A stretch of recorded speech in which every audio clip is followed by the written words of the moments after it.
Thanks for joining us in this edition of Renovation Time. Well, we're in a newly finished kitchen, and I know Claire was here a couple times to show you sort of the design, the layout, and what we're going to accomplish. So it looks incredible what we did here, the transformation. It's an older home, so there was a lot of extra sort of work we had to do inside the walls once we opened it up.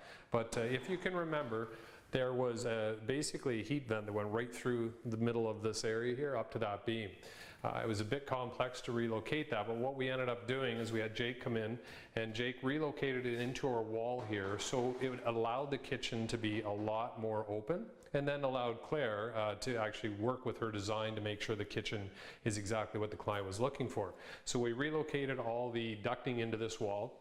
The other thing, the plumbing, once we opened it up, it was definitely needed to be repaired. So there's a bathroom above us. We had to redo all the plumbing up to that bathroom, including taking a wall down in that bathroom in order to accommodate the plumbing and put new plumbing in.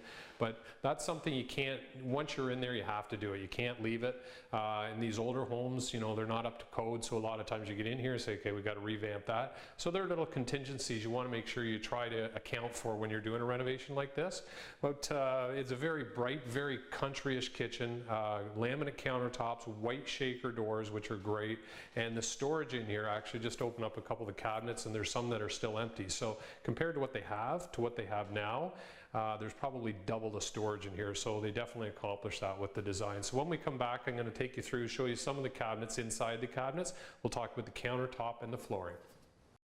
Welcome back to Renovation Time. So we're in this country kitchen, and again, this is a real bright and spacious kitchen now. Actually, the customer painted this, and it looks great. So hats off to the customer for taking the time to paint everything and spending the time to prep everything properly. So we'll start over here in this area. So again, large pantry with lots of pullets. So instead of having actual drawers, you get your pullets inside the pantry. I think they're going to add one more shelf in here. Again, just shelving in here, but again, lots of storage in this area. The desk area, great option, especially if you have a young family, if you're in here cooking and cleaning and doing dishes. It's nice for them to have a place to do homework. And what we did here is we didn't put a handle on the actual drawer itself, just so that you can get a little closer to the countertop. And we lowered it a little wee bit, so it's a little bit more comfortable to sit. Window here, so the windows originally, and that's something we should talk about, went all the way down below the countertop. So this is an old farmhouse, and the windows literally went down to about here.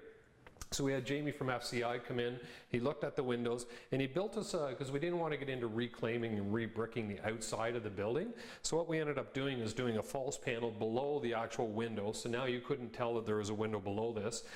Barry built our sills. We reused all the casing, which was really nice, but the sills are brand new, and we put a frosted window here just so you had a little privacy from the neighbor, and then an open window over in this area for the working area. So it's turned out perfectly. We'll come back here, we'll continue to talk about the flooring, and we'll certainly look at more of the cabinets.